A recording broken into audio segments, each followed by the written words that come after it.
কি জোরে বলতে হবে?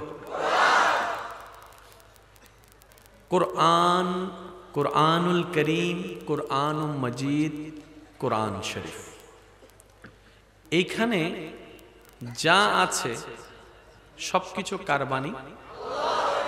আপনারা আওয়াজ দিলে তাহলে আমার বলতে সুবিধা হবে। কার বাণী? আর এই আল্লাহর বাণী যেখানে একত্রিত করা হয়েছে সেটার নাম হচ্ছে কোরআন। কেমন কোরআন? যালিকাল কিতাব লা রাইবা ফি। শব্দগুলো একটু পয়েন্টগুলো নোট করবেন। যালিকাল কিতাব লা রাইবা ফি, এমন একটি কিতাব যেই কিতাবে ভুল থাকা তো দূরের কথা, সন্দেহ পর্যন্ত নাই। সুবহানাল্লাহ। দুইটা শব্দ এখানে আমি অ্যাড করেছি। মাদ্রাসার ভাই যারা আছেন, স্কুল কলেজের ভাই, আমি আবার বলছি, আপনারা একটু খেয়াল করবেন। একটা হচ্ছে ভুল নাই, আরেকটা হচ্ছে সন্দেহই নাই। আল্লাহ পাক বলছেন সন্দেহ নাই, আল্লাহ একবারও বলে নাই ভুল নাই। এই কথা আল্লাহ বলে নাই। আল্লাহ পাক এই কথা বলে নাই ভুল নাই, আল্লাহ বলেছেন সন্দেহ নাই। ভুল আর সন্দেহের মধ্যে পার্থক্য কি? বাংলা অভিধান খুললেই নজরে চলে আসবে। ভুল ধরা হয় পরে, সন্দেহ করা হয় আগে। ভুল খোঁজা হয় পরে, সন্দেহ করা হয় আগে। সংসার ভাঙ্গে পরে, ঝগড়া হয় আগে। ঝগড়া হয় পরে, সন্দেহ করা হয় আগে। রব বলছে এমন কিতাব তোমাদেরকে আমি দান করেছি যেই কিতাবের মধ্যে ভুল খোঁজা তো বান্দা দূরের কথা, ভুল খোঁজার জন্য যেই সন্দেহ তোমার অন্তরে সৃষ্টি হবে সেই সন্দেহ করারও দরকার নাই, চোখ বন্ধ করে বিশ্বাস করতে পারবা। সুবহানাল্লাহ। এই কিতাবের নাম কি? জোরে বলেন। এখন আমরা যতগুলা মানুষ আছি, কারো সাথে যদি যুদ্ধে লাগে, ওরা যদি আমাদের সাইতে সাইড ডবল হয়, আমরা কি যুদ্ধে যাব? চল চল ঘরে যাই, বাচ্চা থাকলে পরে দেখা হইব। জোরে বলতে হবে। যদি আমরা দেখি আমাদের চাইতে অস্ত্রের পাওয়ার তাদের বেশি,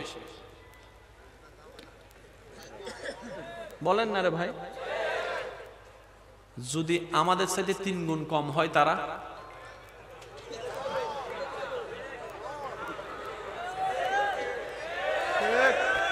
আয় বাপের বেটা হইলে মায়ের দুধ খাইলে আয়। এখন মায়ের দুধের কথা তো কইয়া লাইছে, কিছুক্ষণ পরে দেখা যায় 10 গুণ বাইরে গেছে। ভাইয়া সরি, আমি তো একটু প্রাণ করছিলাম। প্রাণ কি তারে সুদ দেখি বিলের মতো হয়ে গেছে। দেখাস না ওরা বাহিনী। এবার আসেন, যুদ্ধ করার জন্য কি কি দরকার? শক্তির দরকার। শক্তির দরকার, জোরে বলতে হবে। শক্তির দরকার। যুদ্ধ সামগ্রীর দরকার। এবার যুদ্ধ সামগ্রী, শক্তি, মনোবল, এই তিনটার মধ্যে কোনটা বেশি দরকার? আপনারা যেটা বলবেন আমি সেটা বলবো। কোনটা বেশি দরকার? কারণ মনোবল যদি না থাকে, আপনার শরীর যদি হাতির মতো হয়, আর যদি মনোবল থাকে শরীরটা যদি হরিণের মতো হয়, হাড়ি হারলে পরে হারছি, আগে 3-4টা মাইরা দিনে। জোরে বলেন। এবার ডাক্তার যখন রোগীকে অপারেশন করতে নিয়ে যায়, তখন প্রথম কথা কি বলে? আরে না, এগুলো কোনো ব্যাপার না। এটা কি? মনোবল। আত্মীয় স্বজন যখন দেখতে যায়, মাথায় হাত বুলে দিয়ে বলে কালকেও তো একটা এরকম অপারেশন হয়েছে, কত সুন্দর হাঁটতেছে বেটা, এটা কোনো ব্যাপার নেই, 10 মিনিটের ব্যাপার। জোরে বলেন, জোরে বলেন, জোরে বলেন। কারণ মানবিক, একটু মনে রাখবেন আমার শিক্ষিত সমাজের ভাইয়েরা, সাইকোলজিক্যাল সাবজেক্ট অনুযায়ী একটা জিনিস থিওরিক্যাল ভাবে প্রমাণ হয়েছে, প্র্যাকটিক্যাল ভাবে আবিষ্কার হয়েছে, প্রমাণিত হয়েছে। সেটা হচ্ছে মানবের 1000 রোগ নিমিষেই চলে যায়, রোগের উপর শক্তিশালী বেড়ে যায়। যার মনোবল শক্তি বেশি, তার সাথে রোগে সহজে যুদ্ধ করে টিকতে পারে। এটা কিসের শক্তি? মনের শক্তি। এবার আমি আপনাদেরকে দেখাচ্ছি, এটা আপনারা একটু বলবেন। আমি এটা আলগাইলাম, এটা কিসের শক্তি? দেহের শক্তি। এটা কিসের শক্তি? রাতের বেলা ঘরে কেউ নাই, একা সে ঘুমাচ্ছে, পুরা ঘরে একা, লাইট বন্ধ করে। কিসের শক্তি? জোরে বলেন না। কিছু কিছু আছে দেখবেন রাতের বেলা যদি স্বপ্ন দেখে আর ঘুমায় না, চোখটা বন্ধ করলে মনে হয় যে ওই আইতাছে। কথা বলেন, কথা বলেন, কথা বলেন। আবার কেউ কেউ সঙ্গী ছাড়া ঘুমাইতে পারে না, আছে না, আছে না? এক একজনের এক এক অভ্যাস। তাহলে যে রাতে একা ঘুমাচ্ছে তার মনোবল শক্তি বেশি। তাহলে পৃথিবীর বুকে দুইটা শক্তি সবাই জানে, একটা হচ্ছে দেহের শক্তি, একটা হচ্ছে মনের শক্তি। একটা হচ্ছে দেহের শক্তি, একটা হচ্ছে মনের শক্তি। আওয়াজটুকু একটু আওয়াজ দিয়ে বলবেন, একটা হচ্ছে দেহের শক্তি আর একটা হচ্ছে মনের শক্তি। এই দুইটা শক্তি সম্পর্কে কারো কোনো দ্বিমত নাই। কোনো সুস্থ মস্তিষ্কের মানুষ এই বিষয় নিয়ে ডিবেট কখনো করবে না। একটা দেহের শক্তি, একটা মনের শক্তি। এই দুইটার মধ্যে দামি কোনটা? সবাই বলবে দেহের চাইতে বড় শক্তি হচ্ছে মনের শক্তি। কারণ মনের শক্তি অনেক সময় বড় পাথরকে আলগায় ফেলতে পারে, আর দেহের শক্তি অনেক সময় একটা কাঠও আলগাতে পারে না যদি মনের শক্তি সেই জায়গায় না থাকে। এই কথা নিয়ে কারো কোনো দ্বিমত নাই। এবার আসুন, ইসলামের প্রথম যুদ্ধ বদরের যুদ্ধ। বদরের প্রান্তরে কাফের বাহিনী 1000 জনের অধিক সংখ্যা নিয়ে মুসলমানদের উপর হামলা করার জন্য চলে আসছে। ইশারায় ইশারায় বলতে হবে সুবহানাল্লাহ। দেখি কেমনে কেমনে বলবেন, একটু বলেন তো দেখি সুবহান। আশেকদের আওয়াজ দিয়ে বলেন না সুবহানাল্লাহ। 1000 জন সৈনিক নিয়ে তারা অস্ত্র শস্ত্র নিয়ে পরিপূর্ণ যুদ্ধের প্রস্তুতি নিয়ে, মনোযোগ মনোযোগ মনোযোগ, অস্ত্র নিয়ে প্রস্তুতি নিয়ে এবার আসতে লাগলো মক্কা অভিমুখ থেকে মদিনার দিকে। রাহমাতুল লিল আলামিন নবী, আপনার নবী, আমার নবী, আমাদের নবী, আল্লাহর হাবিব নবী, রাহমাতুল লিল আলামিন নবী, শফিউল মুজনবিন নবী, জান্নাতের মালিক নবী, আরশের মেহমান নবী। সুবহানাল্লাহ।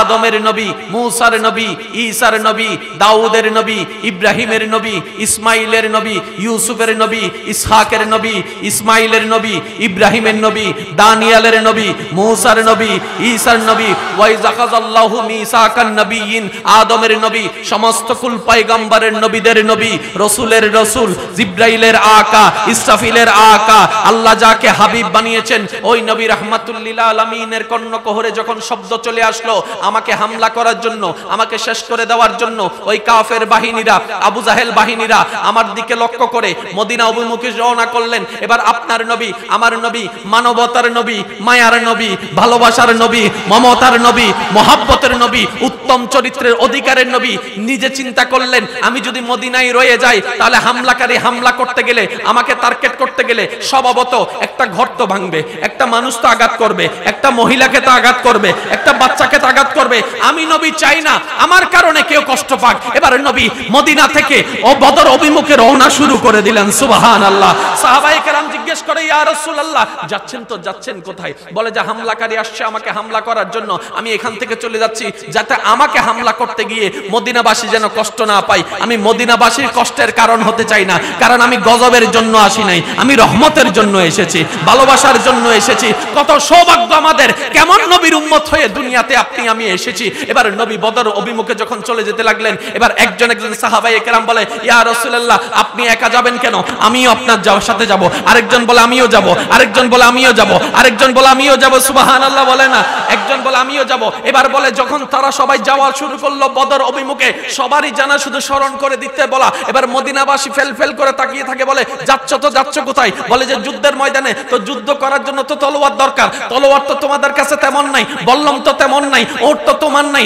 ঘোড়া তো তেমন নাই, খাবার তো তেমন নাই, যুদ্ধের সামগ্রী নাই, বডির কোনো গার্ড নাই, নাই তো নাই, কিচ্ছু নাই। কোন সাহসের বলে যুদ্ধের ময়দানে যাচ্ছ? আরে তোমরা কি জানো না যদি তোমাদের কাছে সরঞ্জাম না থাকে মুহূর্তেই তোমরা হত্যার শিকার হয়ে যাবে। এবার সাহাবায়ে কেরাম উত্তর দেয় শক্তি তিন প্রকার, একটা দেহের শক্তি আর একটা মনের শক্তি। আজকে আমরা বদর অভিমুখে অল্প মাত্র 313 জন যে সাহস নিয়ে যাচ্ছি, এটা দেহের নয়, এটা মনের নয়, এটার নাম ঈমানি শক্তি। আল্লাহ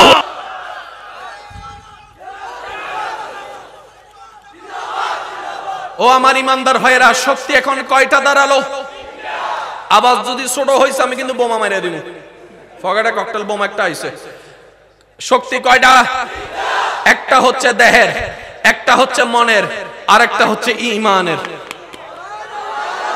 পৃথিবীর সব সেক্টরের মানুষের কাছে উইদাউট মুসলিম সবার কাছে দুইটা শক্তি আছে, হয়তো দেহের নয়তো মনের, কিন্তু মুসলমানদের কাছে একটা এক্সট্রা আল্লাহ দান করেছেন, এটা হচ্ছে ঈমানি শক্তি। আমার ঈমান বলে, আমার মন বলে, আজকে যদি কোনো কারণে প্রয়োজন হয় আল্লাহর পক্ষ থেকে ডাক আসে, নবীর পক্ষ থেকে ডাক আসে, কোরআনের পক্ষ থেকে ডাক আসে, ইসলামের জন্য ডাক আসে, যে সপ্তাহে ছাড়া নামাজ পড়ে না সেই যুবক পর্যন্ত জান দিয়ে দিতে হাসি মুখে রাজি আছে, এমন যুবক এখানে আছে। আছে না নাই? জোরে বলেন আছে না নাই? কারণ কি, আমরা গুনাহগার হতে পারি, বেয়াদব না। শব্দটা একটু বুঝবেন, আমরা গুনাহগার হতে পারি, বেয়াদব না। এই যে কথা কয় না কা, গুনাহগার আলাদা, বেয়াদব আলাদা। আপনি আমি নামাজ পড়ি নাই, গুনাহগার। নামাজ টামাজ কি তো দরকার, বেয়াদব। এতটুকু মনে থাকবে ইনশাআল্লাহ। যদ্দূর সহজভাবে বলা যায় আমি অদমের পক্ষে, আমি আমার ট্রাইটা করে যাচ্ছি, বাকিটুকু আল্লাহ পাকের ইচ্ছা। নামাজ পড়ি নাই, গুনাহগার। গুনাহগারের মাফ আছে আল্লাহ চাইলে, কিন্তু বেয়াদবের কোনো মাফ, জোরে বলতে হবে, বেয়াদবের কোনো মাফ নাই। কারণ রবের দরবারে গুনাহগারের মাফ আছে, ফেরাউনে মাফ পাই না বেয়াদবির কারণে। এবার আসেন ছোট্ট একটা অঙ্ক বুঝি। সিলেটের মানুষ, চট্টগ্রামের মানুষ, বরুড়ার মানুষ, চাঁদপুরের মানুষ, সবাই ডিস্ট্রিক্ট আলাদা, জেলা আলাদা, সবার হচ্ছে দেশি বাংলাদেশি। এবার বলেন, চট্টগ্রামের মানুষের জন্য আইন একরকম, চাঁদপুরের জন্য আরেক রকম। চাঁদপুরের জন্য একরকম, বরুড়ার জন্য আরেক রকম। সব জেলার মানুষের জন্য, জোরে বলেন না, আইন প্রয়োগ হচ্ছে না সেটা ভিন্ন কথা। এসব কথা কয় না। যথাযথ আইন প্রয়োগ আমরা করতে জানছি না, ব্যর্থতা আমাদের, সেটা ভিন্ন কথা। কিন্তু কাগজে কলমে আইন সবার জন্য, জোরে বলেন আইন সবার জন্য। এবার বলেন, আমরা কার বান্দা? মুসা নবীর উম্মত কার বান্দা? সময় সংক্ষিপ্ত, দ্রুত গতিতে এগোচ্ছি। আমার ইমানদার ভাই, আওয়াজ যেন ছোট না থাকে, ইমানি আওয়াজে বলেন, ঈসা নবীর উম্মত কার বান্দা? দাউদ নবীর উম্মত কার বান্দা? ইসহাক নবীর উম্মত কার বান্দা? ইউসুফ নবীর উম্মত কার বান্দা? হযরত ইব্রাহিম নবীর উম্মত কার বান্দা? ইসমাইল নবীর উম্মত কার বান্দা? আদম নবীর উম্মত কার বান্দা? আমরা কার বান্দা? সবার জন্য বিচার, সবার জন্য বিচার, সবার জন্য বিচার। এবার বলেন, আপনার জানা মতে অবাধ্যতার কারণে, গুনার কারণে, অপরাধের কারণে মুসা নবীর উম্মতের মধ্যে কিছু ধ্বংস হয়েছে কি হয় নাই? হয়েছে কি হয় নাই? নূহ আলাইহিস সালামের উম্মতের মধ্যে ধ্বংস হয়েছে কি হয় নাই? হযরত লূত আলাইহিস সালামের উম্মতের মধ্যে ধ্বংস হয়েছে কি হয় নাই? আল্লাহর পক্ষ থেকে আযাব আসছে কি আসে নাই? গুনার কারণে শাস্তি আসছে কি আসে নাই? ইব্রাহিম আলাইহিস সালামের উম্মতের প্রতি শাস্তি আসছে কি আসে নাই? বিভিন্ন নবী রাসূলের উম্মতের প্রতি শাস্তি আসছে কি আসে নাই? গুনার কারণে আযাব আসছে কি আসে নাই? গুনার কারণে আমাদের প্রতি কোন আযাব?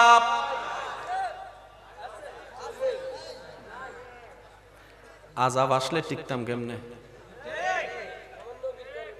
আবার টিকে গেছি তো আযাব হইছে কেমনে? আযাব মানে ডেস্ট্রয়, ফিনিশ, এনার কোনো শব্দ নাই, উ আ নাই। ওই যে দেখছি তো অনেক সময় দেখেন কোঁচায় খায়, ফেরেশ, এনার কোনো কিছু বালি পর্যন্ত। ও যুবক ভাইরা, বিরক্ত হচ্ছেন আপনারা? এবার আমি একটা প্রশ্ন করি, এই জমিন কার? এই জমিন কার? আসমান কার? সূর্য চন্দ্র কার? বিধান কার? নিয়ম কার? আযাব দাতা কে? রহমত দাতা কে? আমরা সবাই কার বান্দা? এবার আপনারা একটু বলেন, আগের যুগের উম্মতেরা যারা ধ্বংস হয়েছে গুনার কারণে, তাদের আযাব আসছে কি আসে নাই? তাদের গুনাহ বেশি ছিল না আমাদের? আপনারা যেটা কোন,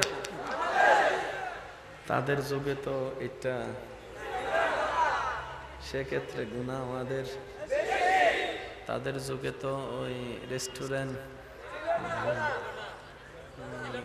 গুনাহ আমাদের, তাদের যুগে তো বয়ফ্রেন্ড গার্লফ্রেন্ড ছিল না, সেই হিসেবে গুনাহ আমাদের। তাদের যুগে তো আমাদের, সেই ক্ষেত্রে আমাদের গুনাহ যখন আমাদের গুনাহ। তাদের যুগে তো গুগল মামা ছিল না, আমাদের যুগে গুগল মামা, সেই হিসেবে গুনাহ আমাদের। তাদের যুগে তো ইউটিউব চাচা ছিল না, আমাদের যুগে ইউটিউব চাচা, সেই হিসেবে আমাদের গুনাহ। তাদের যুগে কন্টাক্ট করার মতো তেমন সুযোগ ছিল না, কিন্তু আমাদের যুগে হোয়াটসঅ্যাপ আছে, সেই হিসেবে আমাদের গুনাহ। মোবাইলের গুনাহ, কলের গুনাহ, কলের গুনাহ, মেসেজের গুনাহ, মেসেঞ্জারের গুনাহ, ইন্টারনেটের গুনাহ, ওয়েবসাইটের গুনাহ, ঘুরতে যাওয়ার গুনাহ, ডেটিং এর গুনাহ, গাজার গুনাহ, মদের গুনাহ, নেশার গুনাহ, সুদের গুনাহ, ঘুষের গুনাহ। তাহলে সেই হিসাবে তো আমরাও ধ্বংস হয়ে যাওয়ার কথা। যুবকরা আওয়াজ দিয়ে বলেন ঠিক কিনা?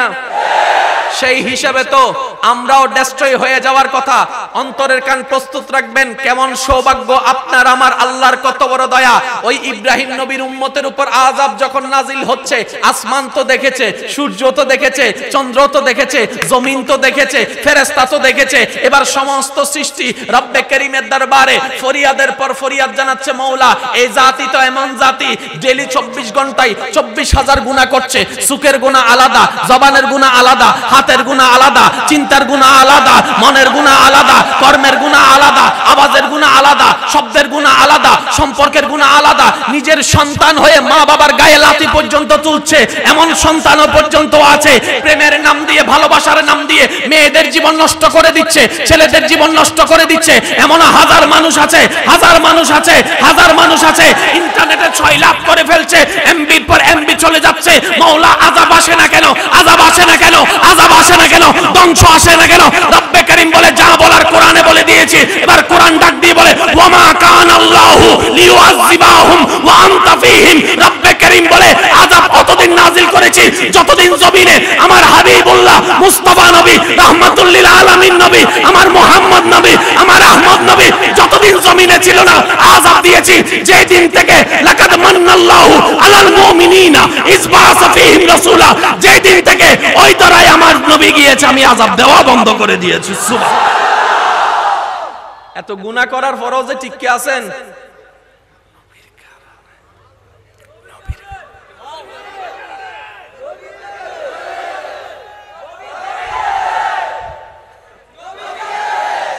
ভাগ্য আমাদের কত ভালো, আল্লাহ আমাদেরকে নবীর উম্মত বানাইছে। আর নাইলে আমগো মতো বাটপাড়ার যে কিতা হইতো, এটা কথা কয় না কা? সিম আগে ছিল 10-12টা, এখন সেই সুযোগ নাই। ওই কি এটা, বেশির থেকে বেশি একটা, আর সর্বোচ্চ এখন তো ফ্রেম করার জন্য আর 5টা সিম। সালারা ছেলেরা এত সালা কইছে, কয় একই সিম দিয়া 5 জনের লগে কইরাম, আছে না? নামও দিছে 5টার একটা, কারণ ভুল করে যদি এর নাম ওইরে ডাক্কেলাই তাহলে তো গেছে। এত গুনাহ করছি, আযাব আসে না, উল্টা রহমতের পর রহমত আসে, রহমতের পর রহমত আসে। এবার রহমত শব্দটার ডেফিনিশন যদি আপনি আপনার জ্ঞান দিয়ে শর্টকাট ভাষায় এতটুকু বুঝতে পারেন, এতটুকু বুঝেন, রহমত। সুবহানাল্লাহ। আমি আস্তে আস্তে বলছি, আপনারা একটু জোরে জোরে বলতে হবে সুবহানাল্লাহ।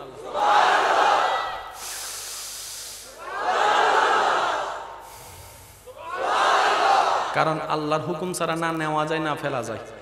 এবার আপনি 100 কোটি টাকার মালিক, নিঃশ্বাসটা লইছেন, আল্লাহ কয় দাঁড়া,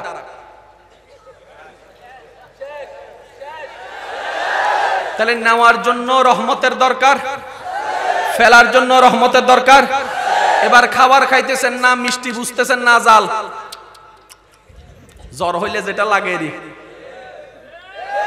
মুখে স্বাদ নাই, তখন বোঝা যায় এই জিহ্বার কত দাম। আর একটু জোরে বলেন না রে ভাই। আল্লাহ বলে যে তুমি জিহ্বার স্বাদ নাও, এটাও আমি আল্লাহর রহমত। তুমি চোখে দেখো, এটাই আমি আল্লাহর রহমত। তুমি কানে শোনো, এটাই আমি আল্লাহর রহমত। তুমি হাতে ধরো, এটাই আমি আল্লাহর রহমত। তোমার চলা আমার রহমত, তোমার বসা আমার রহমত, তোমার সংসার আমার রহমত, তোমার সন্তান আমার রহমত, তোমার পরিবার আমার রহমত, তোমার চাকরি আমার রহমত, তোমার ব্যবসা আমার রহমত, তোমার শুনতে পারা আমার রহমত, তোমার বলতে পারা আমার রহমত, তোমার চিন্তা আমার রহমত, তোমার জীবিত থাকা আমার রহমত। ও বান্দা, আমার রহমত যদি একটা মিনিটের জন্য বন্ধ করে দিই। এবার এটা বোঝার জন্য চলেন একটু বিজ্ঞানে যাই। সায়েন্সের স্টুডেন্ট কে কে আছেন হাত তুলেন। মাশাআল্লাহ মাশাআল্লাহ মাশাআল্লাহ। এবার রাখেন আর্টসের স্টুডেন্ট কে কে আছেন? আর্টস মাশাআল্লাহ। এবার কমার্সের স্টুডেন্ট কে কে আছেন? সাত বেশি উঠবে এটা আমি জানি। তার মানে আমাদের মাহফিল এখন দিন দিন শিক্ষিতর হার কমতেছে। আমাদের মাহফিলগুলোতে এখন দিন দিন শিক্ষিতর হার কমতেছে, বাড়তেছে না কমতেছে? এটা আপনারা না কইবেন, আমি কিতা কইতাম। কমতেছে না বাড়তেছে? সায়েন্সের ওয়ালা, আর্টস ওয়ালা, কমার্স ওয়ালা, কোরআন ওয়ালা, হাদিস ওয়ালা। তাহলে আমাদের প্রত্যেকটা মাহফিলকে এখন যেভাবে যেখানে সাজাই, এই ক্যাটাগরির বিষয়টা মনে রেখে আমরা কেন মাহফিল সাজানোর দরকার বলে আমি মনে করি। অন্তত আমাদের শিক্ষিত সমাজের ভাইয়েরা ইসলাম শিখতে এসে যেন ইসলামকে হাসি ঠাট্টার পাত্র মনে না করে, এই বিবেচনাটা সবার রাখা উচিত বলে আমি মনে করি। আল্লাহ বুঝার তৌফিক দান করুন। আর একটু আস্তে করে বলা যাবে আমিন? রাত অনেক হয়ে গেছে, আমি আর 10 মিনিট করি। আপনারা অনেকে বিরক্ত হয়ে যাচ্ছেন। যাওয়ার কেউ আছেন? ঘর থেকে মিস কল দিচ্ছে মনে হয়, কেউ কেউ কেউ ডাকতেছে মনে হয়। যাইলে যাইতে পারেন, সমস্যা নাই। আমার মাহফিলে মানুষের দরকার হয় না, একজন আশেক থাকলেও যথেষ্ট। কারণ লক্ষ মানুষ দিয়ে, এটা কোনো নির্বাচনের কোনো ভোট নয় যে আমি কতটুক মানুষ নিয়ে প্রচারণায় নামেছি, এটা কোনো ম্যাটার করে না। একজন মানুষ যদি একটা সেকেন্ডের জন্য এতটুক রিয়ালাইজ করতে পারে মাওলা অনেক ভুল করেছি, আমি তওবা করছি, ওই একজনের কারণে পুরা মাহফিল কবুল হয়ে যাওয়ার সম্ভাবনা আছে। আছে না নাই? এবার আসেন, এত গুনাহ আমাদের কম না বেশি? আযাব আযাব নাই? আযাব জোরে বলেন। আযাব আযাব জোরে জোরে। আযাব আযাব। উল্টা আল্লাহ রহমতে রহমত দিচ্ছে। কেমন রহমত? ফজরের আজান চলে গেছে নাক ডাকার মধ্যে, কিন্তু ঘুম থেকে ওঠার আগে ওই মা বউ বোনে ঘরে নাস্তা বানানোর আগেই ওই নাস্তা বানানোর সরঞ্জাম আল্লাহ আগে থেকেই ঘরে ব্যবস্থা করে দিয়েছে। আর একটু জোরে বলা যাবে সুবহানাল্লাহ। যখন কোনো একটা অন্যায় কাজ করি, অনেক সময় দেখবেন আমার যুবক ভাইরা যদি আমাকে একটু রিপ্লাই দেয় তাহলে আমার একটু সহযোগিতা হয়। কোনো একটা অন্যায় কাজ করার সময় দেখবেন বুকেটা, কিরে অটোমেটিক তুই এরকম করস কা? দৌড়াইলে না তুই এরকম করস, আজকে এমন করস কা? তো অন্তর বলে তুই যেটা করতে চাচ্ছিস, মনে মনে ভাবছিস, বন্ধুকেও জানতে দিচ্ছিস না, এটা তো আমি জানি, করিস না, আল্লাহ নারাজ হবে, করিস না, আল্লাহ নারাজ হবে, করিস না। এই পর্যন্ত কখনো নামাজ পড়তে গেলে এরকম হয়েছে? জোরে কর না। কোরআন পড়তে গিয়ে এরকম হয়েছে? কোরআন বুকে লাগাইছে এরকম হয়েছে? কিন্তু হইতিরি লইয়া ঘুরতে যাওয়ার সময় আবার মনে মনে দোয়া করে, আল্লাহ কেউ যেন না দেখে, আল্লাহ কেউ যেন না দেখে। জোরে জোরে জোরে জোরে। আমি যেন ধরা, আমি যেন ধরা। রহমান তো তিনি যার জমিনে দাঁড়ায় অন্যায় করার পরও রব্বে কারীম এত দয়াবান, সত্তার হয়ে ওই পাপীর পাপগুলোকে গোপন রেখে ইজ্জত দান করে। সুবহানাল্লাহ। আপনাদের আমাদের সর্বকিছুর নিসবত যা আল্লাহ থেকে পাই, সবকিছু নবী রাহমাতুল লিল আলামিনের কারণে। এবার বলেন, নিজের বিবেক দিয়ে একটা প্রশ্ন, শুকরিয়া সেই নবীর আদায় করব তো কিভাবে আদায় করব? বলেন, ওই রবের শুকরিয়া আদায় করব তো কি দিয়ে আদায় করব? আপনি আমি মনে করছি সিজদা দিয়ে অনেক শুকরিয়া আদায় করছি, আমাদের চাইতে বেটার সিজদা দেনওয়ালা সৃষ্টিতে অনেক আছে। জোরে বলতে হবে, জোরে বলতে হবে। এবার বলেন, আমাদের গুনাহ কম না বেশি? আর একটু জোরে বলেন, কম না বেশি? এবার আল্লাহর এই রহমত ছাড়া কখনো কেউ বাঁচতে পারে? আরেকটু জোরে বলেন, রহমত ছাড়া কখনো কেউ বাঁচতে পারে? এবার আমি প্রশ্ন করব, আপনারা জোরে জোরে উত্তর দিবেন। আসমানে আল্লাহর রহমত আছে না নাই? জমিনে আল্লাহর রহমত, আরশে আল্লাহর রহমত, কুরসিতে আল্লাহর রহমত, মানবে আল্লাহর রহমত, প্রাণীতে আল্লাহর রহমত। এবার এই রহমতটা কালা না সাদা, লম্বা না বাটি, মোটা না চিকন? কোন ধরন? আমি 5 মিনিট বিরতি দিই, যাদের যাওয়ার চলে যাবে। আমি বিরতি দিচ্ছি, সমস্যা নেই। রহমতের কোন ধরন? এবার বিশ্ববাসী বলে আল্লাহ তোমার রহমত দেখতে চাই। আল্লাহ আমাদের নবীকে বানাই দিলেন, পাঠাই দিলেন রহমতুল লিল আলামিন। এই মুহূর্তে মাইকের আওয়াজ যতটুক যাচ্ছে, যে যেখান থেকে শুনতে পাচ্ছেন, একটু গভীর মনোযোগ। আয়াতটা আমি পড়ছি, আমার ইমানদার ভাইয়েরা নবীর উম্মতরা জানে।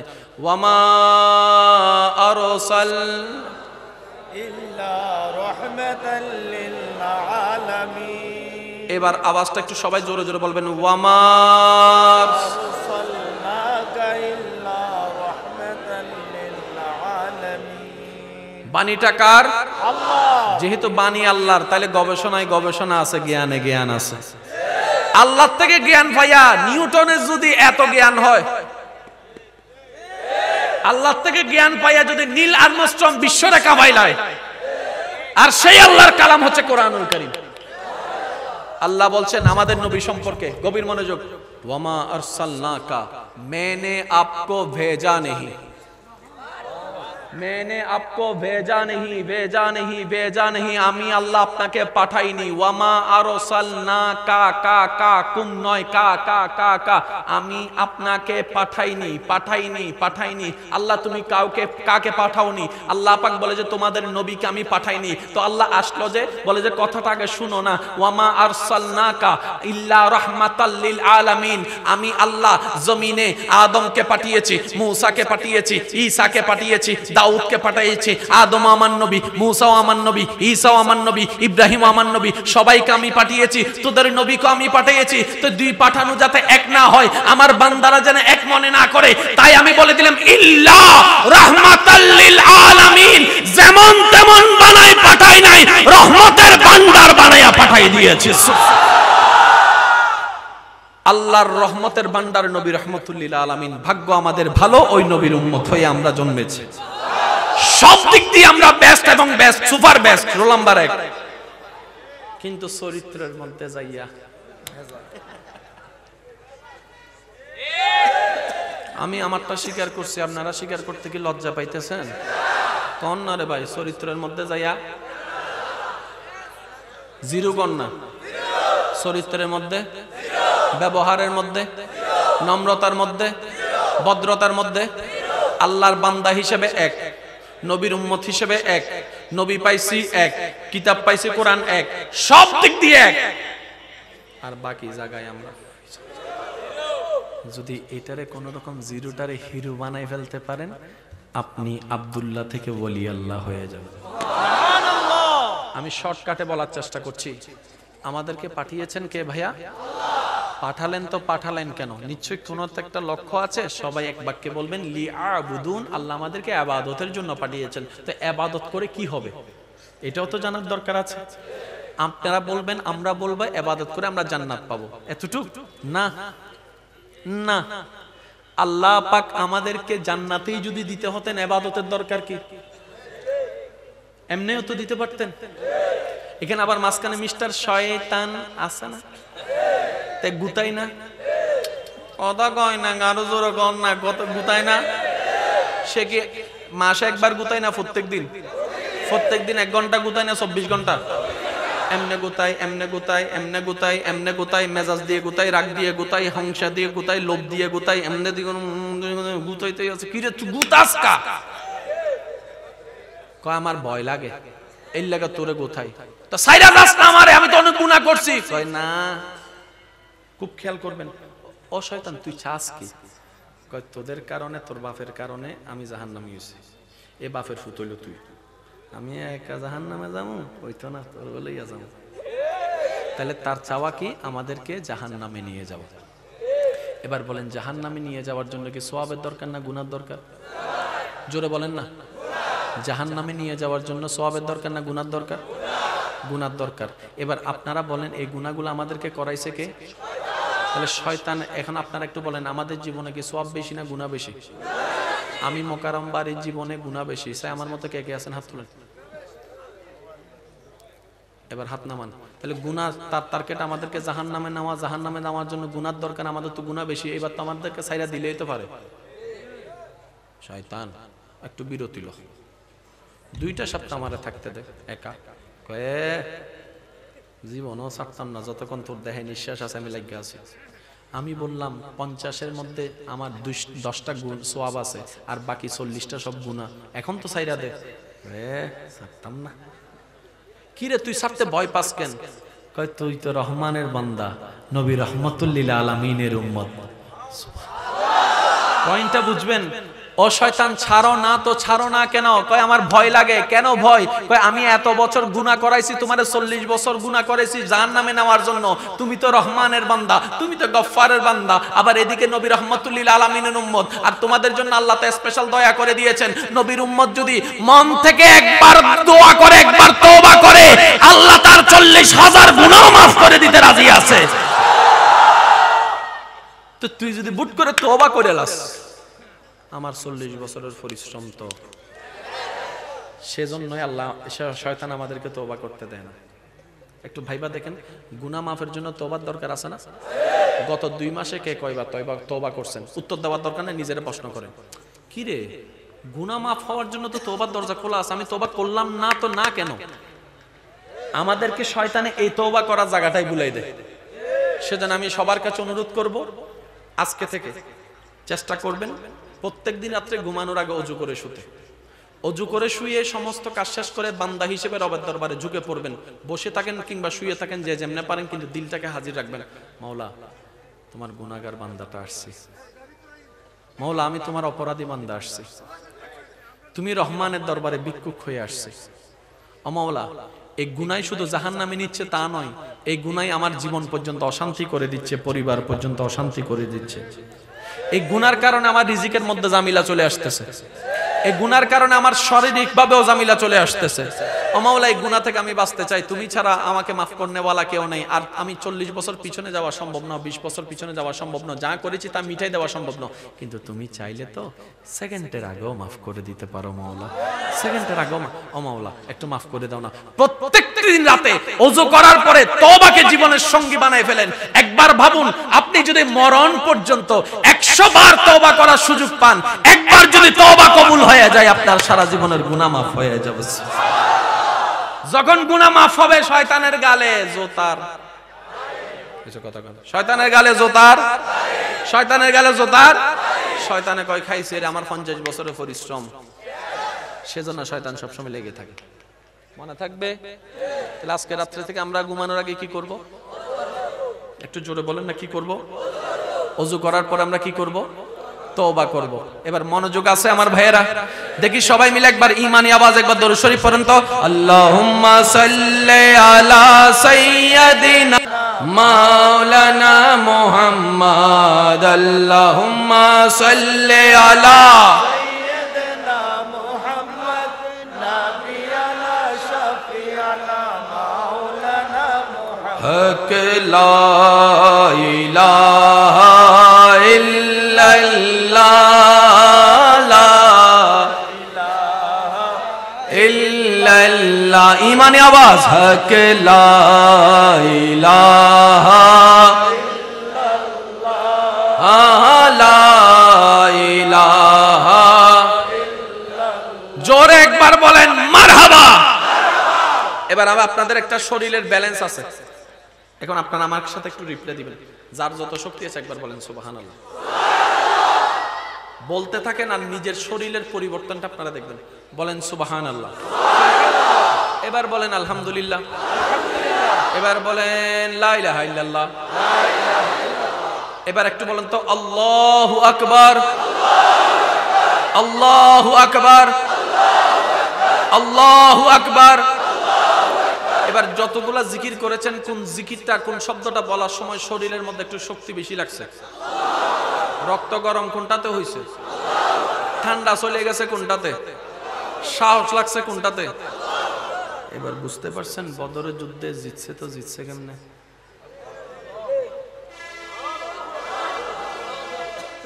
সুবহানাল্লাহ ফগড়ে রাখিয়া দেন, ঘরে যাই কইন। আচ্ছা এখনো কইতেছেন সুবহান। যেমন এমন ভাবে সুবহানাল্লাহ বলেন যেন শয়তানের গালে জুতার বাড়ি পড়ে, এমনি না কইবেন সুবহানাল্লাহ। আল্লাহু আকবার শব্দটা শুধু একটা ধ্বনির নাম নয়, তো এখানে জজবার নাম।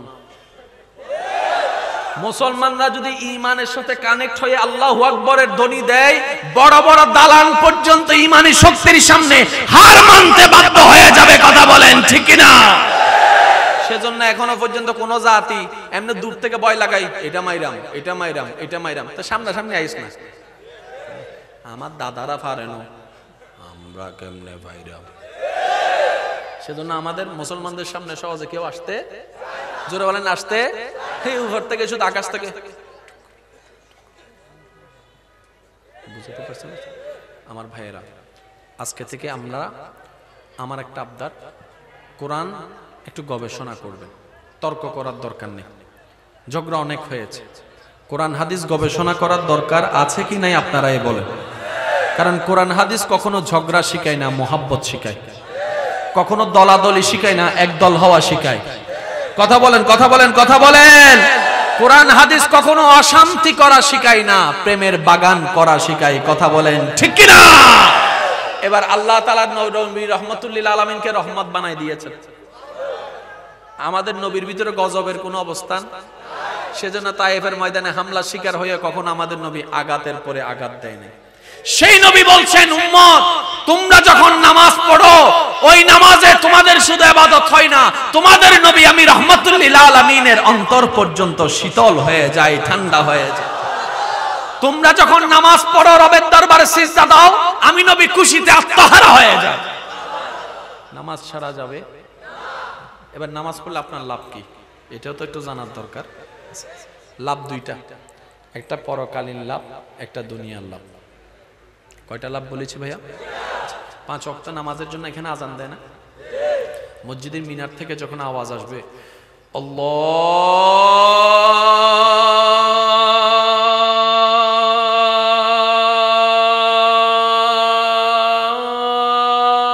আল্লাহু আকবার, আল্লাহু আকবার, ডাকটা আজানে দিয়েছে, মুয়াজ্জিনে দিয়েছে, আমরা শুনেছি। যতদিন মনে করবেন এটা মুয়াজ্জিনের ডাক,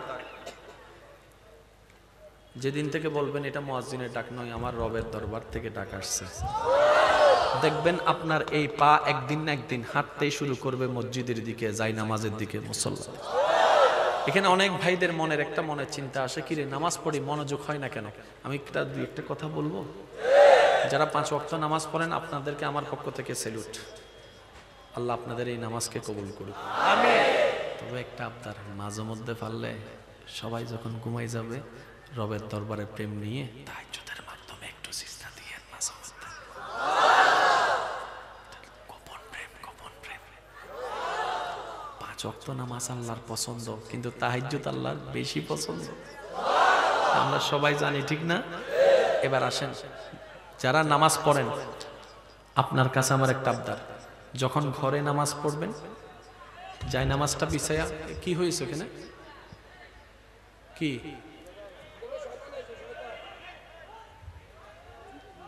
তাক তাক তাক তাক, বাচ্চা ছেলে, সমস্যা নেই, সমস্যা নেই। আচ্ছা বাস, একবার কোন মারহাবা। যদি ঘরে নামাজ পড়েন, আমি যেটা করার চেষ্টা করি, আমি অদম অযোগ্য, আমি সেটা আপনাদের সাথে শেয়ার করছি, মন চাইলে আপনারা করতে পারেন। যাই নামাজটা বিছাইয়ে আপনার পছন্দের একটা আতর সিজদার জায়গায় ম্যানেজ করে দিবেন। জোরে বলেন না। করতে হবে তা নয়, আমি পরামর্শ দিচ্ছি, বাকিটুকু আপনার ইচ্ছা। নামাজের নিয়ত বাঁধার আগে আল্লাহর কাছে যখন আপনি যাই নামাজে দাঁড়াবেন, তখন মনে মনে বলবেন, আল্লাহ তোমার ফাফি বান্দাটা আসছে। আর একটু জোরে বলবেন সুবহানাল্লাহ। মওলা তোমার সবচাইতে অপরাধী বান্দাটা আসছে। এবার আপনি নামাজে ঢুকে গেলেন, আল্লাহু আকবার। আমার একটা আবদার, প্রত্যেকটি সূরায় প্রত্যেকটি আয়াত পড়ার পরে একটু বিরতি দিবেন। আলহামদুলিল্লাহি রাব্বিল আলামিন, 1 সেকেন্ড হোক 2 সেকেন্ড, আর রহমানির রহিম মালিকি ইয়াউমিদ্দিন। কারণ নবী বলছে যদি কারো আল্লাহর সাথে কথা বলতে ইচ্ছা করে সে যেন কোরআন তেলাওয়াত করতে বসে যায়। সুবহানাল্লাহ। তাহলে সেই কোরআন তেলাওয়াত নামাজে আছে না নাই? আপনি যখন নামাজ পড়ছেন তার মানে কোরআন তেলাওয়াত করে কার সাথে কথা বলছেন?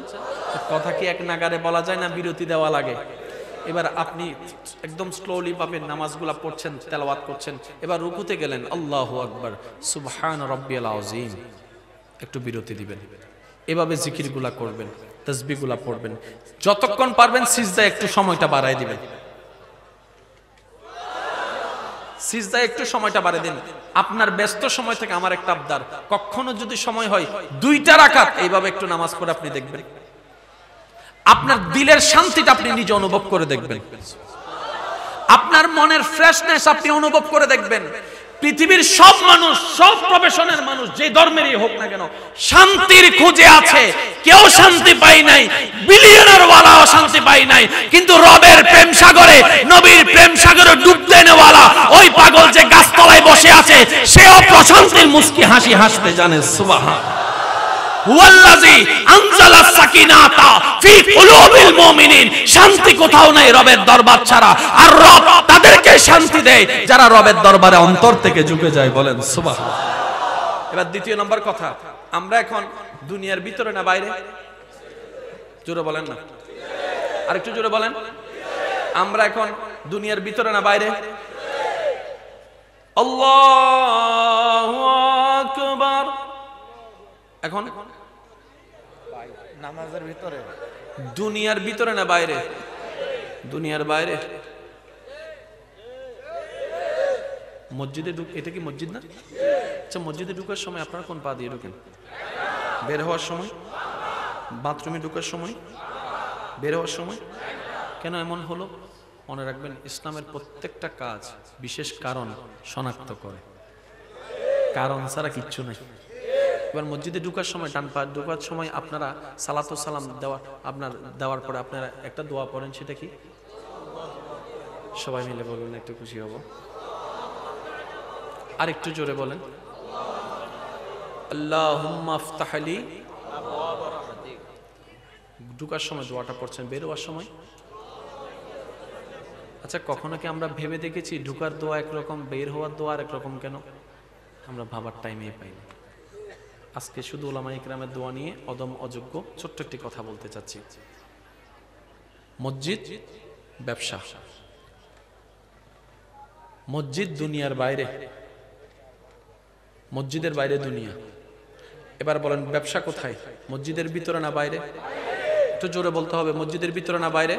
বাস এই একটা কথা মনের মধ্যে বসায় ফেলেন, আর কিচ্ছু লাগবে না। উলামা ইকরামের দোয়া নিয়ে, মুরব্বীদের দোয়া নিয়ে বলতে চাচ্ছি। ব্যবসা কি মসজিদের ভিতরে না বাইরে? চাকরি, সংসার, স্ত্রী, স্বামী, সন্তান, পরিবার, বন্ধু বান্ধব, তারপরে জায়গা সম্পত্তি, টাকা পয়সা, টেনশনের সমস্ত কারণ। এবার আপনি যখন বলছেন আল্লাহুম্মা আফতাহ লি আবওয়াবা রাহমাতিকা বলে ডান পা দিচ্ছেন, তার মানে আপনি বলছেন, ও আল্লাহ, আমার জন্য আফতাহ লি আবওয়াবা রাহমাতিকা, তোমার রহমত ছাড়া বাঁচার কোনো উপায় নাই। ও আল্লাহ, আমি তোমার ঘরে ঢুকছি, তোমার সমস্ত রহমতের দরজা আমার জন্য তুমি খুলে দাও, আমার জন্য তুমি খুলে দাও, আমার জন্য খুলে দাও। এবার আপনি মসজিদে প্রবেশ করে দিলেন, তার মানে ব্যবসা বাইরে, চাকরি বাইরে, পরিবার বাইরে, টেনশন বাইরে, দুশ্চিন্তা বাইরে, সমস্ত প্রকারের খারাপ লাগা বাইরে। এবার মসজিদে যাওয়ার পর আপনার যদি ব্যবসার হিসাব আসে, আপনি শুধু মনকে এতটুকু বলেন, ওগুলো তো বাইরে রেখে আসছি, ভিতরে এগুলো চিন্তা করে লাভ কি? এগুলো তো সব দরজার বাইরে ফালাই আসছি আমি, সবগুলো কোথায়? আমি কোথায়? তা আমি কেন ভিতরে হয়ে বাইরের গুলো চিন্তা করব? পড়তে থাকেন, পড়তে থাকেন, পড়তে থাকেন। একদিন আল্লাহ চাহে তো আপনার সেই সবরের উপরে নিয়ামত দিয়ে আপনার নামাজের মধ্যে নূর দান করে দিবে। বলেন সুবহানাল্লাহ। আর একটু জোরে বলা যাবে সুবহানাল্লাহ? ইমানদার ভাইয়েরা আওয়াজ দিয়ে বলেন, নামাজ ছাড়া যাবে, মা বাবার খেদমত ছাড়া যাবে, বড়দের সম্মান ছাড়া যাবে, ছোটদের স্নেহ ছাড়া যাবে, বড়দের সম্মান করলে আপনার লাভ কি? বুড়া হলে আপনিও পাবেন। আর একটা কাজ করি, এই কথাটা বলে শেষ করছি। ওই অনেকে মোবাইল নষ্ট হইলে বিক্রি করে দেন না? বিক্রয়.com 1 নাম্বার বইলা 2 নাম্বার ঢুকাই দেয়। এই কাজটা কি ঠিক হবে? মনে রাখবেন, বাদামওয়ালা বাদাম বিক্রি করছে, আপনি আমি কথা বলতে বলতে 1-2টা বাদাম যেটা খেয়ে ফেলছি, বাদামওয়ালার যদি দাবি থাকে হাসরের ময়দানে এটারও বিচার হবে। একটা বাদামের হিসাব পর্যন্ত আল্লাহ ছাড় দিবে, আর সেখানে জায়গা সম্পত্তির লেনদেন বাকি টাকার কত হিসাব আমাদের জীবনে আছে। একটা কথা মনে রাখবেন, বান্দার মনে কষ্ট দিয়ে যেন আমাদের কবরে যেতে না হয়, আল্লাহ আমাদের সে তৌফিক দান করুক, আমিন। আমি শেষ করে দিচ্ছি, যার যত শক্তি আছে একবার বলেন সুবহানাল্লাহ, এবার বলেন আলহামদুলিল্লাহ, এবার বলেন লা ইলাহা ইল্লাল্লাহ। এবার সবাই 2 হাত তুলেন, 2 হাত তুলে ঈমানি গর্জন দিয়ে বলেন আল্লাহু আকবার, আল্লাহু আকবার, লা ইলাহা ইল্লাল্লাহ, লা ইলাহা ইল্লাল্লাহ, মুহাম্মাদুর রাসূলুল্লাহ সাল্লাল্লাহু আলাইহি ওয়াসাল্লাম। আপনারা মুনাজাত হবে, মুনাজাতের মধ্যে থাকবেন ইনশাআল্লাহ। আর এই মাহফিলটার প্রতি আপনারা আন্তরিকতা ভালোবাসা রাখবেন। কারো কোনো কষ্ট আছে? সবাইকে মাফ করে দেওয়া হয়েছে ইনশাআল্লাহ। কারো কোনো বান্দার প্রতি আমাদের কোনো রাগ, কোনো কষ্ট? আল্লাহর দিকে তাকায় সবাইকে মাফ করে দে মা। আসসালামু আলাইকুম ওয়া রাহমাতুল্লাহি তাআলা ওয়া বারাকাতুহু। ইয়া নবী সালাম